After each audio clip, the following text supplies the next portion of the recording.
There has been a lot of political and social unrest lately in Burkina Faso. Captain Ibrahim Traore, the young military leader who came to power in September 2022 after a coup, is at the center of these occurrences. The military coup and Traore's recent threats against the ECOWAS, a regional organization, have raised fears of possible instability in the area. In today's video, we will be seeing why Traore threatened President Tinubu.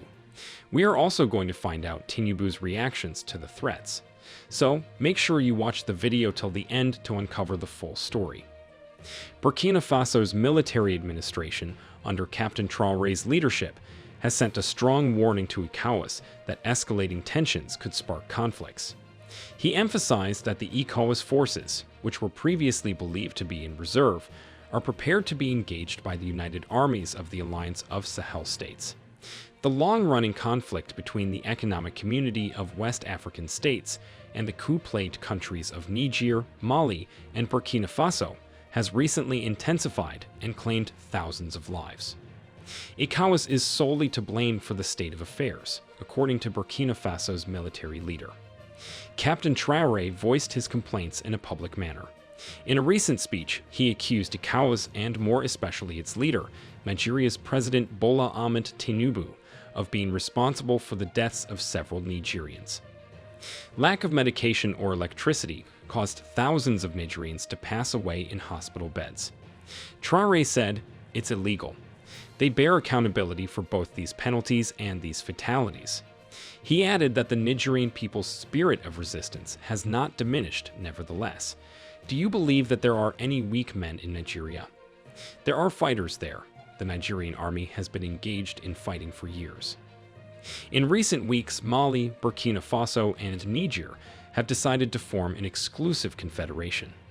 This decision was made before they decided to leave the West African bloc and formed the Alliance of Sahel States. Bear in mind that in December, the foreign ministers of Burkina Faso, Mali, and Niger approved plans to form a confederation of the three West African nations in Mali's capital, Bamako. This was an attempt to bolster security. The foreign ministers discussed the great potential that a strengthened political alliance offers for peace, stability, diplomatic strength, and economic development. Captain Traore boldly highlighted the growing power and resiliency of the alliance during his speech, pointing out that the West African states' decision to cut off Mali's electricity supply had only served to solidify the populace's support for their new UN government. Traore firmly stated that the ECOWAS's attempt to force the people of Mali to revolt against their new government by cutting off their electricity supply had failed miserably. In fact, some had been forced to pass the cost of electricity to their people, causing even more suffering. The captain also asserted that this strategy had not stopped the people of Mali from supporting their government. He went further to say with confidence that the Alliance of Sahel States was developing alternative energy sources, such as solar panels and nuclear plants, and that these were soon going to be available.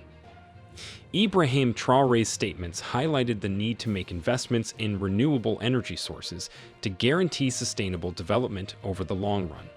It is clear that these nations and ECOWAS have radically different perspectives and grievances about the state of affairs at the moment. The military commander's creation of the Alliance of Sahel State and ECOWAS' application of economic sanctions highlight the intricate and difficult dynamics at work. ECOWAS continues to uphold its original ideals, while the Alliance of Sahel States has firmly rejected these values because of their Western roots. The group's goal is to construct a new government that is completely free from any influence from the West. As all this is going on, an attack on a mosque in eastern Burkina Faso has claimed the lives of dozens of Muslims on the same day as another deadly attack on Catholics attending Mass. The violence in the village of escalating was a terrorist attack that left 12 of the Catholic faithful dead at the scene, while 3 others died later as they were being treated for their wounds.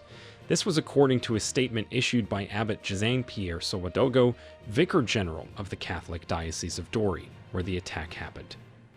There were no further details released regarding the attack, but jihadists, who have targeted security troops and isolated populations often, particularly in the north, are the main suspects. Burkina Faso has faced jihadist attacks since 2015, but fatalities and humanitarian needs have hit record highs since Army Captain Ibrahim Traore seized power and then began a total war against the insurgents. Burkina Faso is one of several Sahelian countries impacted by insurgencies from groups claiming allegiance to al-Qaeda and the so-called Islamic State. Two of its neighbors, Mali and Niger, have also experienced recent coups. Nigeria as well has been suffering from jihadist attacks. At the beginning of February, 12 militiamen fighting jihadists were terminated in clashes with criminal gangs in northwestern Nigeria. Northwest and central Nigeria have been plagued by gangs of criminals who stage deadly raids on villages and kidnap residents for ransom. Militia members said they had redeployed from battling jihadists to help fight the gangs near Nigeria's northwestern border with Niger.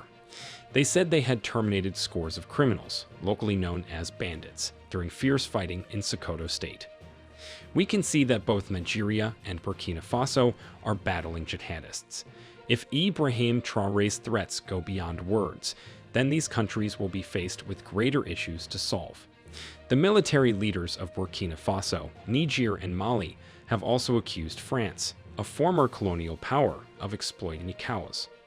All of them have left France, as have the French soldiers who were stationed there. These soldiers were stationed to support the Sahelian nations in their conflict with insurgent groups within the region. However, tensions increased following the coups since the new leaders thought France had been keeping them and her other former colonies as slaves for a very long time. Some even contend that France is inciting terrorism in its former colonies to maintain the flow of individuals seeking assistance from France, which it will subsequently profit from. Bear in mind that Traore is a tough leader and is not afraid to go head-to-head with anyone who tries to delay the growth of his country.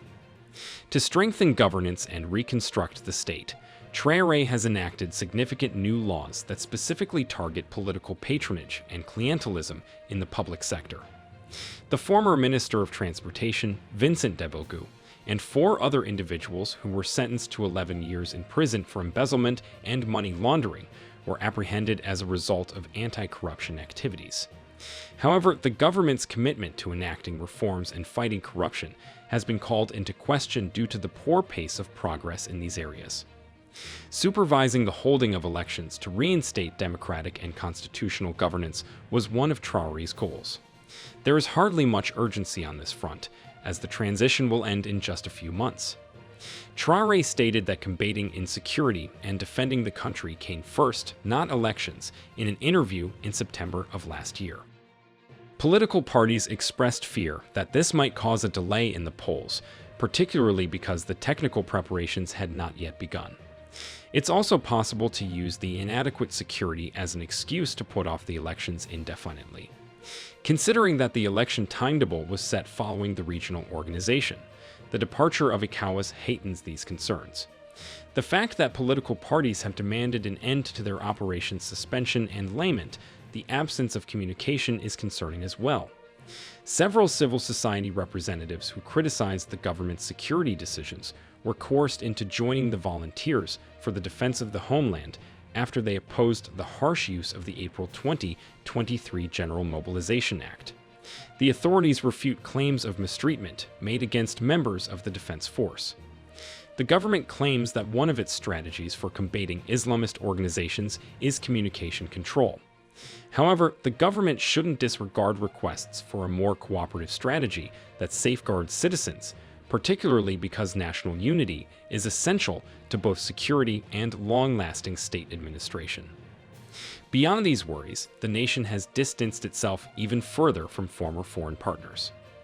Traore has kept his connections under wraps, but the Russian military's increasing deployment, the landing of Russian planes, and a July 2023 visit to the Kremlin all point to increased ties with Russia. Traore is also ready for attacks from different countries. Take note that in January, Burkina Faso received the first shipment of cutting-edge weapons under its new strategic equipment plan, a development that indicates a major improvement in its military capabilities. The freshly acquired arsenal was unveiled on January 12th, with President Ibrahim Traore presiding over a ceremony. Among the most prominent additions are 6 WMA 300 and 1 fire support vehicles, manufactured by the Chinese company Norinco.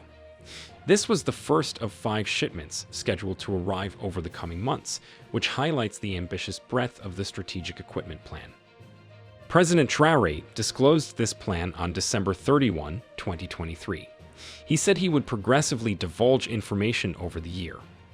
The creation of the Special Rapid Intervention Brigade is one specific endeavor disclosed in the plan. He declared that this year would be the start of the anti-corruption machine. Can you now see that Traore is keeping to his word? There is unquestionably a significant risk of escalation, both inside Burkina Faso and maybe between it and the member states of the ECOWAS. To reduce hostilities and find a peaceful solution to a possible conflict, diplomatic initiatives are desperately needed. This situation underscores the ongoing instability within the Sahel region. If a conflict escalates, it could have destabilizing effects on neighboring countries and potentially worsen the existing humanitarian crisis in the area. This warning by Ibrahim Traore puts ECOWAS in a delicate position as well. They must carefully balance the need to uphold regional stability with respect for Burkina Faso's sovereignty. The actions they take in response will be a critical test of their ability to manage conflict within the region. Do you think these rising tensions between Ibrahim Traore and Tinubu might lead to a conflict? Let us know what you think in the comments below. Do not forget to like this video and subscribe to the New Tourist channel. Turn on notifications too so you get notified whenever we upload videos like this. Thanks for watching and see you in our next video.